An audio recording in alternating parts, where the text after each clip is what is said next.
So my name is Jeff Fritz. I'm a program manager on the .NET team. I'm focused on community. I'm focused on education of the community and making sure that folks like you know how to be better .NET Core, ASP.NET, ASP.NET Core developers, and share that knowledge. And let's grow our community together and make sure that some of those new folks that are coming into our community have the assets that they need to be good developers. You can find me on all the social medias, on GitHub, on Twitch, on Twitter. I am C#Fritz. And we're going to talk about migrating your existing ASP.NET application to ASP.NET Core. Now notice I said ASP.NET, not ASP, sorry. The gentleman over here with classic ASP, yeah, that's a little bit further back than we're going to go today. So this presentation has a lot of slides, a lot. And I'm going to go through and try and hit on all the different steps along the way and make sure that you know here are the high-level things that I need to do, along with some examples of how to achieve those things using the Nerd Dinner classic example from ASP.NET MVC. So we're going to go through, we're going to talk about these steps along the way, and hopefully some of this makes sense to you. Hopefully you can catch the recording and come back, review, and step through some of these things and be able to figure out how to make your application ASP.NET Core. So, of course, we are C# developers. We start counting with step 0. If you don't need to migrate to ASP.NET Core, don't. ASP.NET is fully supported. There's a new version of ASP.NET, ASP.NET 4.8, that will be released with the next version of Windows early in 2019. If you do not need to migrate to ASP.NET Core, don't. You will get full support, you will have terrific functionality, and your application will continue to run for many, many years. However, do migrate to ASP.NET Core if performance is a must. The Kestrel web server delivers approximately 7 million requests per second. Now that's the web server. As soon as you start putting your code on it and you start changing the behavior of the web server to go do different work, that number starts to come down. But it tops out at 7 million requests a second. If you need cross-platform support, if you want to enable your colleagues that are working on a Mac, that are programming on Ubuntu, Linux, or whatever flavor of Linux makes them happy, you can do that in ASP.NET Core. Of course, there's a good reason to go to ASP.NET Core, and if you want to deploy to Linux, that's a good reason to go to ASP.NET Core. This is a big one that a lot of folks don't quite understand. If you have multiple applications running on the same server, but with different versions of the framework. So we see this problem with .NET Framework, where if you have 4.5, 4.6, 4.6.1, 4.7, 4.7.1, 4.7.2, 4.8, they can't all live side by side on the same machine. You have one version that's out there, and all the applications run in that same framework. So you end up having to fight and say, well, we're going to make sure that everybody on this server is 4.6.1, and everybody on that server is 4.5. With .NET Core, you can break that apart, and you can run whatever versions of the framework you want side by side with many applications. If you want open source support and 6-month updates, every 6-month updates to ASP.NET Core are something that you want, updates as fast as possible without having to wait for Patch Tuesday, go ahead and let's go to ASP.NET Core. And if your application is MVC, Web API, or Signal R, you should migrate to ASP.NET Core. Don't migrate to ASP.NET Core because the cool kids are doing it and it's peer pressure. Okay? The cool kids are cool kids, but don't do it just because they said so, all right? Don't do it because you've heard that containers are amazing. See, this is a play on the developers thing, but it's, okay. Windows has containers also. ASP.NET 4.7 and later, actually, and 3.5, work really nice inside of a Windows-based container. You can put your application inside of a Windows-based container and deploy it to Azure, and it runs great on Service Fabric, okay? So you do have that option to orchestrate and work with containers. Don't migrate just because you want the cool dependency injection features. People have seen, and we've already done this, retrofitting dependency injection into your applications. And it's there even in web forms you can do dependency injection now as of .NET Framework 4.7.2. Yes, dependency injection in web forms. It can be done. And if you don't like web config, well, that's too bad. IIS runs with web config. Even if you do go over to ASP.NET Core, you will have a web config. And of course, finally, don't migrate to ASP.NET Core because web forms is so 2005. You can go to MVC and still be on .NET Framework, and you can run the two side by side with no problem. Okay? Now, that was step 0. Step 0A. If you are using ASP.NET Web Forms and you want to go to .NET Core, to ASP.NET Core, it is time to rewrite. You can do some refactoring, you can play some games, putting things into different project libraries so that you can move your business logic around. It's time to rewrite for the most part, okay? Especially if you have those data controls, those little magic gray boxes on the designer surface. If you have any of those, you've got a bigger problem. Get rid of those things, all right? Now listen, I'm going to put up the warning. This is not a quick operation. This is not something you're going to open Visual Studio and just pan down and say, yes, I'm going from .NET Framework 4.7 to .NET Core 2.1. There is no magic combo box to do this. There is no tool that will automatically convert this. This is going to take a lot of manual work. There are 16 steps in this process, and that's the high-level steps that I identified as the framework guy. Your mileage might be different. It may be more like 30 or 40 or 50, depending on the size of your application. Be ready to spend a lot of time on this, okay?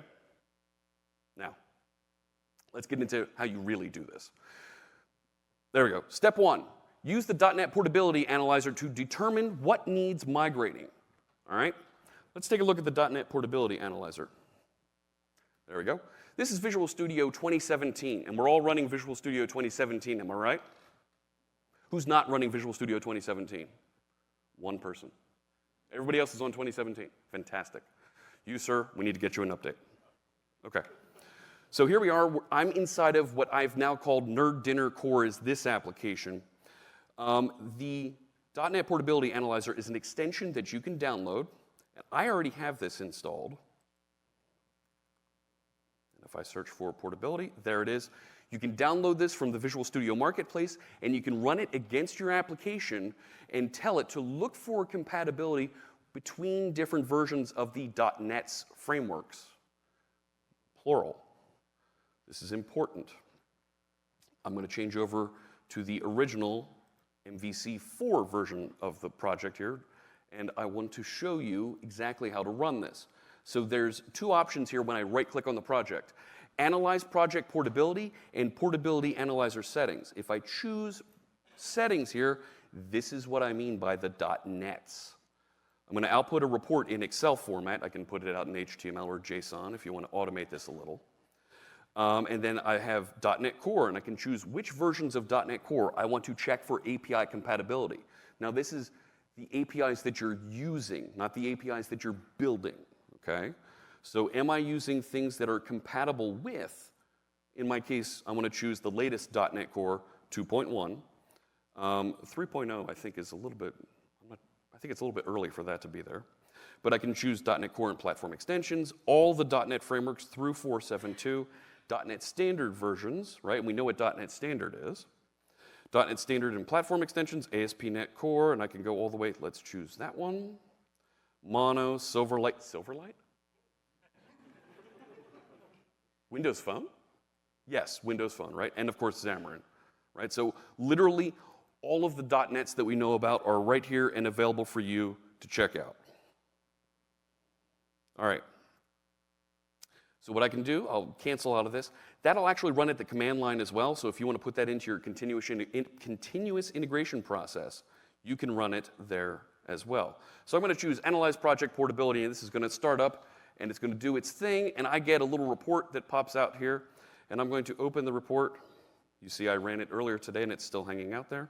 It opens in everybody's favorite spreadsheet, and I get information about, well, how compatible is this? So this is the assembly that I checked. This is the target framework that it currently targets. And then here's the different frameworks that I'm checking compatibility with. And I get a percentage popping out. Now, some of this is because we're targeting System Web MVC. And you see System Web MVC controller, and it shows you exactly which methods inside of it you're referencing that you're going to need to find some way to work with. And there was a gentleman over here before we got started that was mentioning about DB geography and entity framework compatibility stuff. That's not supported by the current version of Entity Framework Core, but it will be supported. You can see them working on it actually today in GitHub on Entity Framework 2.2. It will be supported. At least that's what they're saying in the comments they're writing. So here we go, all kinds of stuff, and you can clearly find these are the things that I need to either change how I reference or change how I work with so that it will work in the next version. And you can see the different support statements here, supported on .NET Standard 2.0, right? So it's a nice report that you can wander through and you can verify just how compatible your application is so that you can make sure that you grow it properly. So you got to run the portability analyzer against your project so you know just what you're looking at and how deep you're going to go into converting this thing. There's a 1.1 step that goes with this. Those referenced libraries that you're using, you want to check that they work with .NET Standard or convert them to work with .NET Standard. The gentleman over here in the middle said, I spent some time going out to NuGet for all the different things that I'm referencing in my application, and I want to make sure that they're compatible with either .NET Standard, .NET Core, so that I can do that migration, and that is an awesome strategy. He's on the mark. That's something you should do. Now, you can also take your class libraries that you're already building and referencing, and you can try converting them to .NET Standard. And for the most part, things that you've built in .NET Framework that are .NET Framework 4.61 and later, if you're building all managed code, they should just work and be referenced as a .NET Standard 2.0 library. Should, because we've added tons and tons and tons of APIs into that. Now, that'll make it easier for you to convert, and then you can reference it actually by both projects at the same time because your .NET Framework application also supports .NET Standard the same way .NET Core does. So there was step 2. You need to review those third-party NuGet packages for .NET Standard support. So things like Newtonsoft JSON, our friend James Newton King, who manages this, you can see he's been doing a lot of work on the dependencies here to make sure that .NET Framework 2, 3.5, 4, 4.5, and Net Standard versions, starting with 1, he also supports Net Standard 1.3, are supported. And this library is used by Nerd Dinner. That's great. So I know that when I go to .NET Core, because it runs on .NET Standard, it will work in my application. On the other hand, and there's .NET Standard 1.0, I'm good, I'm able to use that moving forward. On the other hand, Nerd Dinner also uses this library, .NET OpenAuth. And .NET OpenAuth is what allows me to connect to and work with people who are logging in from Twitter or Facebook or their Microsoft account. And you can see in the dependencies section here, it doesn't support .NET Standard. It doesn't support .NET Core. So I can't use .NET OpenAuth when I migrate forward. Fortunately, for those authentication operations, I can actually use the built-in identity features, and it'll reference and continue to work just fine. So once you've identified which references you want to use and you can use, you're in a good place to start migrating to the new CS project file format. If you've ever looked at the project file format for your .NET Framework 4.6.1 file, it looks like this for Nerd Dinner. And yes, that is like -point font there, just so I could fit it all on the screen, okay? It is literally hundreds and hundreds and hundreds of lines of code outlining every single file, every single reference that is inside that project, okay? When I took this and migrated and removed everything from it, and this also doesn't include the package references, right? Package references are coming through packages config sitting next to CS Proj. When I convert this and I get it using all the things that I need inside of ASP.NET Core, it looks like this. And it's only 24 lines of XML. Now, most of that is because of line 17, referencing the meta package Microsoft ASP.NET Core app, because that references basically everything ASP.NET Core that you could possibly want. There's a couple other things in there that we'll talk about as we go along, but you can see the one package that I needed to include referencing, continue referencing for this project, page list, is there is a package reference on line 21. That allows me to have a paging record set of, in this case, dinners that we're going to present and show on the website. So it's a very simple helper library that's included as part of this, but everything else just works. Next one's actually an easy step to go through and fix. You want to update that namespace from system.web to Microsoft.ASP.NET Core. This was a very deliberate change that we made because system.web is something that's universal, that really is tightly coupled to Windows, and we wanted to break away from Windows and make this Microsoft ASP.NET Core because it's not just Windows. So you can do a global find and replace and do that rename in order to start pushing files into a new project, okay? So really, at this point, you've created a new project. You've started bringing in the files, the references that you need, and you're going to start copying things in and renaming the namespace from System Web to ASP.NET Core. That's a find and replace. You guys know how to do that. The next one is kind of tricky. We had that global ASAX file hanging out there inside of our ASP.NET projects. We've got to convert that to the new startup CS file. And there's a couple different steps here that are actually important that you keep in mind that you need to convert and put into that startup CS file. Now, you need to review and add configuration for cross-origin resource sharing, global exception handling, routing, filters, web API formatters, model binders, areas, and authentication, because authentication has changed. I'm going to step through a couple of these that are a little bit trickier, that I have some source code that I'm going to show you on the screen.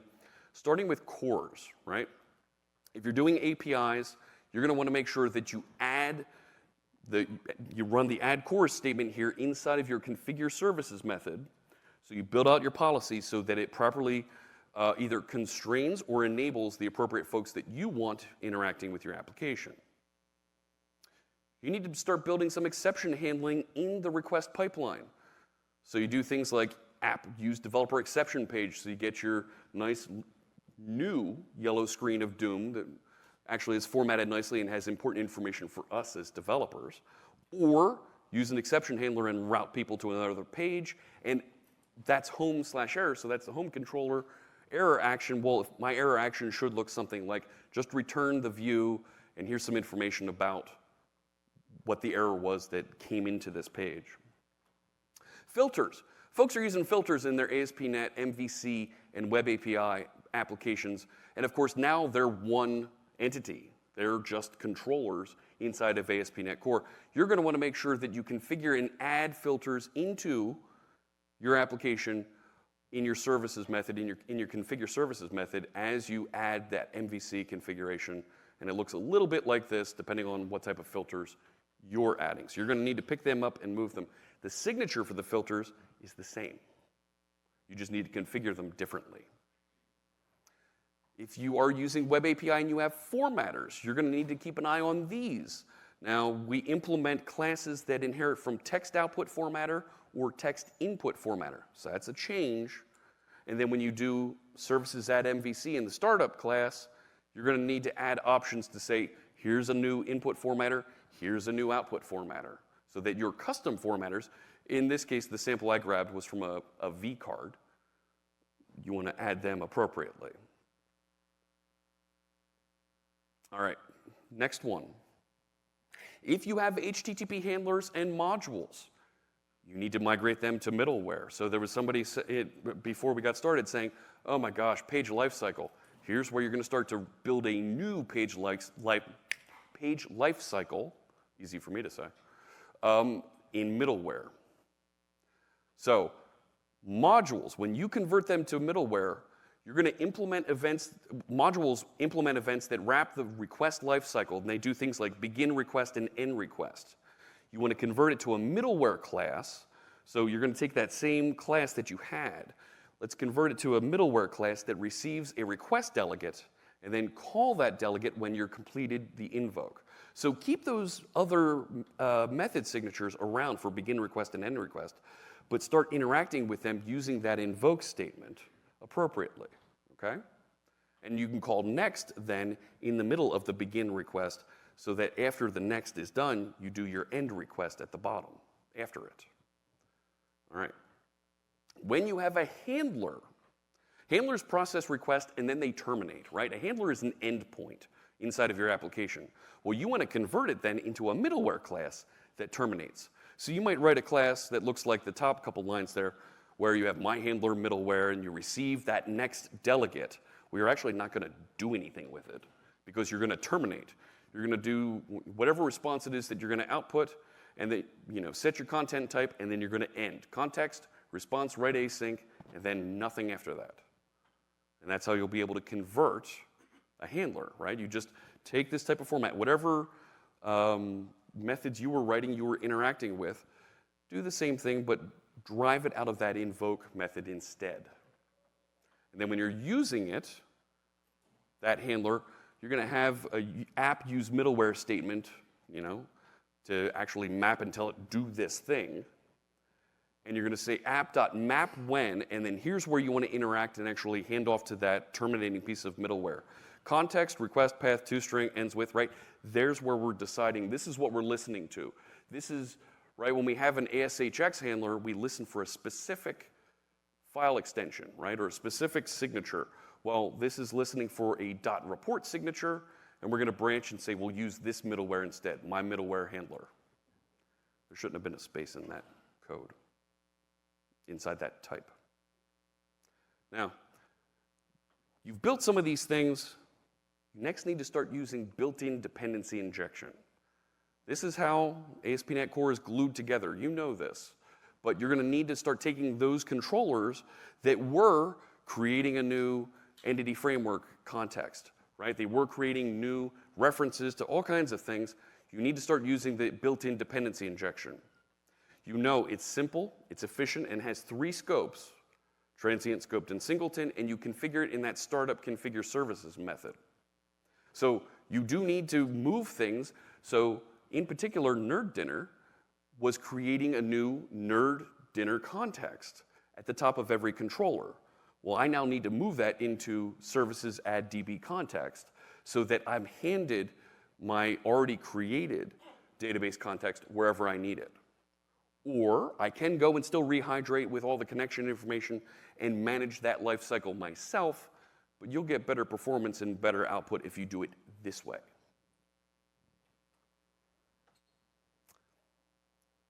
Web API. What do we do about Web API?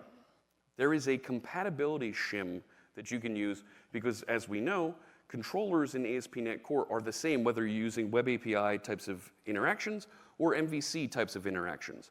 If you are using Web API in, where it would be, Web API 2.2 and earlier with .NET Framework, of course you have API controllers in your code. An API controller doesn't exist in ASP.NET Core. So what you can do is you can install this Web API compat shim, and that's the name of the package. Microsoft ASP.NET Core MVC Web API compat shim. Just by adding that to your project, you get an API controller type, which kind of mimics and routes back to the controller, but it gives you all the same features that you're used to having in Web API. You get the Web API style model binding. It extends model binding so that controller actions can take parameters of type HTTP request message, because HTTP request, HTTP context, HTTP response, as we know in ASP.NET Core, is different, and that'll break some things.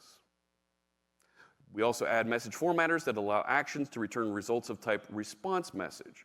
So inside your startup class, you want to say, after services add MVC, you want to say add Web API conventions. This way, it'll actually light up and make routing possible, and it'll make it so that it understands exactly how to interact with those API controllers because they're not just another controller. So you need to light up that routing. Well, inside of the routing statements at the bottom of your startup class, you're going to want to say routes map web API route. Now, I want to show you real quick what that looks like in my update, because we've gone through a bunch of different things that we're going to add to Nerd Dinner inside the startup class. I want to show you what the startup class looks like here. All right. There we go. So this is my startup class now as I've started to reconfigure and drop in all the features that I need for Nerd Dinner.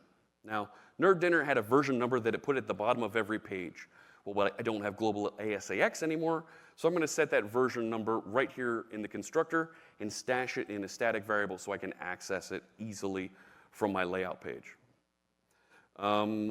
Configuration, that's standard in ASP.NET Core, it sits there. But here's my configure services. Now, cookie policy, that comes with ASP.NET Core 2.1. There's the application DB context that came with the application. But here's the one I added for Nerd Dinner. So that I copied in my files, and I'll get to the copy in a minute. And I'm getting my configuration and my connection string and configuring it to use SQL Server all right here. I've added my web API conventions, and I still have set compatibility version here so that I can maintain the same behavior, 2.1 behavior that I expect as I move forward with ASP.NET Core, because you will be able to maintain this application going forward. And it won't just sit there using .NET Framework. Am I right? Right? You're going to be able to maintain these things, not just let it sit. No, the whole room's like, no, we're going to let it sit. You do security patches, right? Okay, just checking. So here's the configure method where I configure that pipeline. And right, we're expecting to do exception handler, right? This is the error handling I was talking about. But down here, I've also, right, use authentication. I kind of expect that on an authenticated website. I'm going to start configuring use MVC, and I start adding in my routes, right? That pretty details map route, that's the original route that came from Nerd Dinner, okay? That was in my other route config file. Well, I moved it and copied it in here so that it now can handle a request for just a Nerd Dinner. And then I have routes map web API route so that it knows here's the API signature that I'm looking for, because most folks who were using web API back in the day weren't using attribute routing. So we still need to tell it, here's where to go to find these, and we're going to use a template that looks like API / and then our controller and ID. Kind of makes sense, but this, I want to make sure you see the big picture of how we moved everything into the startup class, because it's a lot. It's a big change.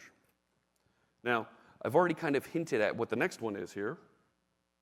You need to migrate your application configuration. Web config is not where you're going for configuration if you're not on Windows. You're going somewhere else. By default, you're going to go to app settings JSON. So you can copy your content, all of your app settings, your connection strings, and put it into app settings JSON, and you can start referring to it. Or you can take the more secure way to do it and put it into something like Azure Key Vault that's encrypted, and you technically don't have access to, perhaps, but it's managed by somebody else, perhaps in your operations team, and you can consume and use those values inside of your application. Instead of using configuration manager.app settings, you can just say configuration and then indexer with the name of the setting, and it'll pop up for you. Or, if you are still on Windows, system configuration.configuration manager, that NuGet package actually runs on .NET Standard. So you could leave settings inside of webconfig if you wanted to. You don't need to refactor then if you bring in that NuGet package, but you are going to give up the ability to go cross-platform. Okay? You will need to be on IIS in order to use that package. So the choice is up to you which way to go. Personally, I think app settings JSON is a much better way to go, a lot more flexible, and it allows me to also inject settings at the command line or as environment variables, a lot of different ways that I can interact with that configuration. Next, step 10. And I'm doing pretty well here on time. You need to move all of your static content under www root. okay? This is kind of something that we were lazy about as developers with ASP.NET, right? In MVC, we ended up with folders that were all over the place named images and content and scripts. And you were referencing them willy-nilly, wherever in your application. Grab all of those folders and just copy them under www root. And this is what my www root folder looks like inside of my Nerd Dinner core application at this point. Now, as you know, when you say use static files inside of your ASP.NET Core application, everything under this folder is available to be served by the Kestrel web server. So by putting things like content and scripts inside of this folder and images, and there already was an images folder, so I kind of merged them together. It looks weird that I've got jQuery sitting in a content folder, jQuery mobile, and if I had opened that scripts folder, there's another version of jQuery down there as well, and there's one in the lib folder. All I was doing was getting it working from where it was previously in ASP.NET 4.5 is what this one was in. So at some point, you're going to need to consolidate them down. Not terrible, but something you're going to want to do so you're not carrying around a half dozen different jQuery libraries. This is the tough one that the gentleman on the side here was talking about. Entity Framework references need to be ported to Entity Framework Core. There is some incompatibility between the two versions of the framework. Now, the way around this is if you run your ASP.NET Core application using .NET Framework, as the framework it runs on, not .NET Core, so you'll be tightly coupled to Windows, you're still running on .NET Framework, but you are running an ASP.NET Core application, you can continue to use Entity Framework 6. I forget what version it is now, all right? But there's features coming in Entity Framework Core that you should be able to migrate to.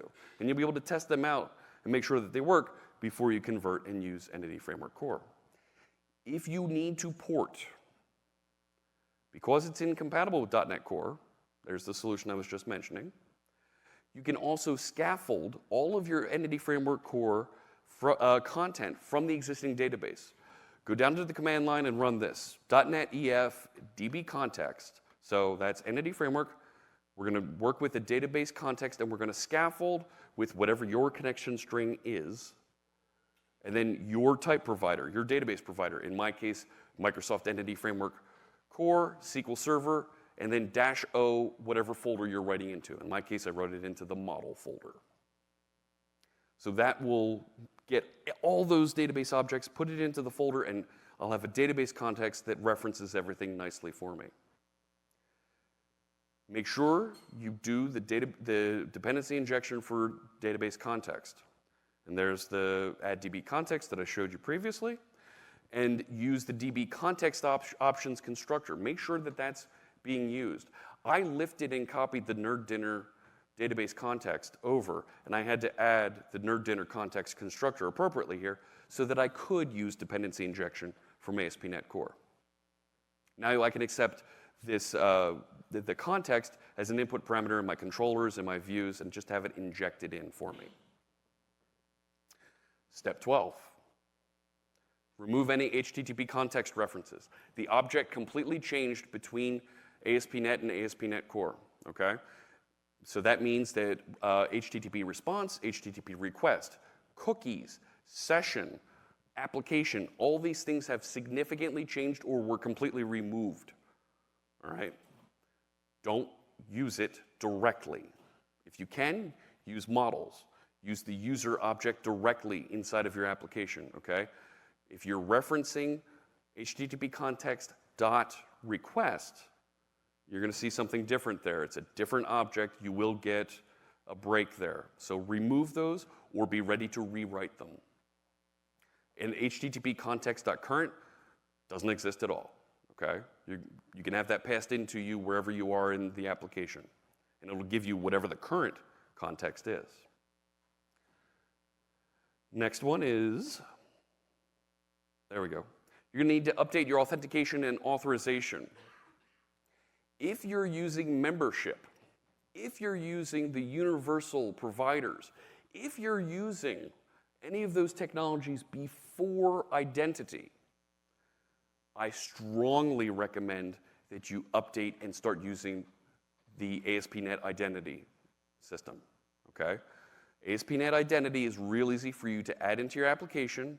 You can scaffold it by right-clicking on your project, and you'll get an Add Scaffold dialog like you see on the left. Identity is on the left side. When you select that, there's an identity thing that pops up on the right, which kind of seems redundant. I'm selecting one to select the same thing again, but it works. You'll get the dialog on the right, where you'll be able to choose, well, which files do you want to include in your project? If you have additional features on your user from the previous versions of ASP.NET that you were using that you want to continue using, add some of these files in so that you can extend your user object, you can extend your roles, you can extend and work with claims differently now. In ASP.NET Core, you're going to want to generate these files on disk so that you can modify and enhance them to meet your individual application's needs. The authorize attribute and the allow anonymous attribute inside of your controllers still work the exact same way, and they work great with the new ASP.NET Identity. 14. Yeah, we're going to keep going here. JavaScript and CSS updates. Now, we've updated ASP.NET to ASP.NET Core, but you do need to do some things to manage these static assets differently. Now, we used to say, oh, we'll go get them out of Bower and write them down onto disk. And nobody uses Bower anymore.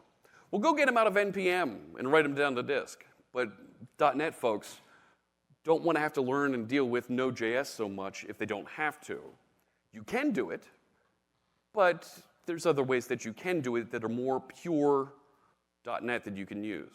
So add a package JSON so you can work with NPM, or add libman.json, library manager JSON, the new library manager feature in Visual Studio, and you can generate references to those appropriate packages you need. So the library manager tool does not depend on Node.js. You can you can download whatever files you want from CDN.js, that's the content delivery network that NPM uses. You can download them directly and place those files wherever you'd like on disk. So you don't have to put them in a node modules folder or into a dist folder or have to pull down the entire GitHub repository for jQuery because that's what they put in NPM. You can pick and choose exactly what you need and put it where you want it on disk. That's pretty powerful. Now you don't need to bring in some other build step to go and move files around, okay? Place it where you want it. And then I recommend you use the bundler minifier extension instead of system web optimization. System web optimization goes away, okay? That's where you were able to do the styles.render and scripts.render inside of your code to get bundled and minified CSS and JavaScript. That's not there. You can add this extension to Visual Studio, and it will also add a NuGet package into your project that will allow it to minify and bundle the files that you want it to. Okay? It generates a bundle config JSON that will do all of that interaction for you. It shouldn't come as a surprise that the name of this extension in the Visual Studio Marketplace is madschristiansen.bundlerminifier, because Mads builds some killer Visual Studio extensions, including Web Essentials. If you haven't used Web Essentials, check it out, get it installed. We love what Mads has been building, okay? All right. We're almost there. Next step, we're going to migrate our views. You need to copy all of your views into a new project so that you can start to interact with them and make sure that you're presenting content properly. The good news, Razor is backwards compatible. When you copy your views folder into that new project, but it also has a web config that was put there with MVC. And that web config had a bunch of things in it, including managing namespaces. You could manage some references in there. But importantly, it had an entry to block people from browsing to the views folder. Fortunately, people aren't allowed access to that with ASP.NET Core. You still need to migrate any other content that's set up in that web config into a view imports CSHTML file. Particularly, there it is, convert namespaces add to using statements, migrate any other settings. And then, like I said, scripts render and styles render do not exist. So those references that you had in order to generate a link tag for CSS or a script tag for JavaScript, you can now grab the output file from bundle or minifier and put that file directly into your project, directly into the view. So, how are we doing on time? I'm going to keep going. No, I can switch over. I've got time. Yeah, I've got time. So particularly, I went into my layout file, not the Server Explorer. Where'd Solution Explorer go? Let's go to Layout. You're kidding, right? There it is. Go away. So in my layout file here, I referenced these scripts directly, and you see they're minified for me with the .min.js, because when I told bundler minifier to interact with them, I told it minify this file. I can do that by right-clicking on my files here inside of the Solution Explorer.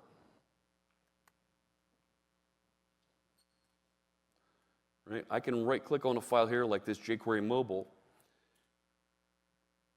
It's not there. Where did it go? There we go. And I can say bundle, I can say minify file, or remove from a bundle that's out there. The bundler minifier and libman files sit down here. So here's my bundle config, and it's very easy to read. Take these files, turn it into this output file. And there's other options that you can put in here that specify how to minify, how to bundle, and interact with those appropriately. So I have a jQuery mobile CSS that includes these three files that have been concatenated together and minified so that you can consume it in one place. The advantage of this is that inside of my layout file, where'd they go? There it is. Those scripts are all static. I don't have the web server actually doing some work to minify that stuff at runtime, okay? And because it's now part of my build process, it'll do that for me every time I run my application. So if I go back to my build, to my file here, I want to show you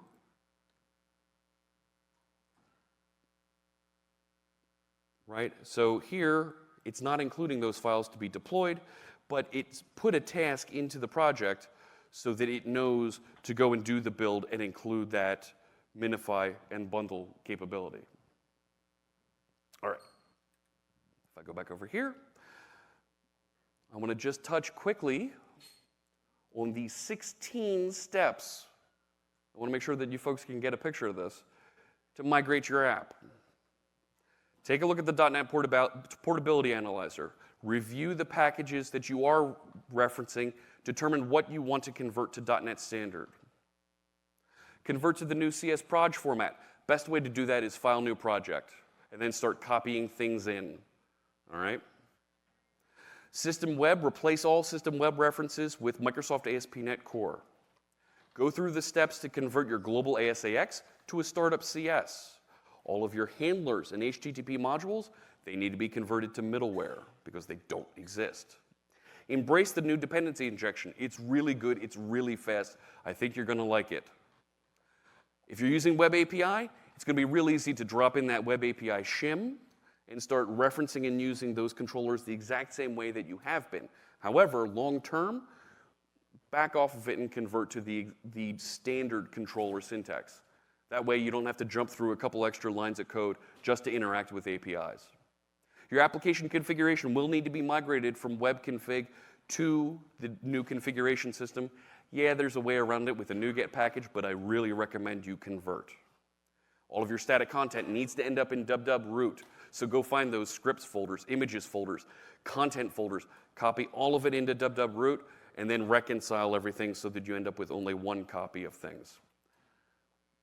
Rewrite your Entity Framework references so that you're using Entity Framework Core. I say rewrite, but if you are going to use .NET Framework, you might be able to get away with it. Get rid of those HTTP context references. Start using ASP.NET Identity. Use libman and bundler config minifier for CSS and JavaScript, and get those views migrated. The views should actually be the easiest part if you do it right. Let me give you the resources.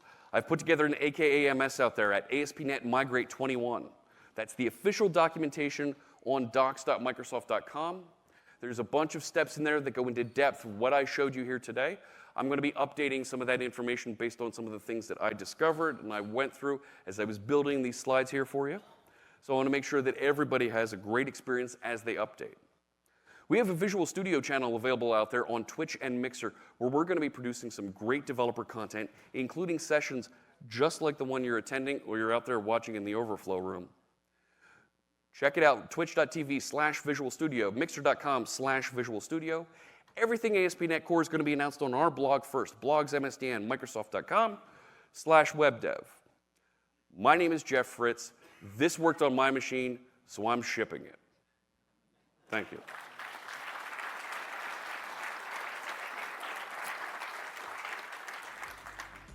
Please evaluate the session so that they know that you enjoyed this and that you know you had a great time and I'm a wonderful speaker. I'm your new best friend.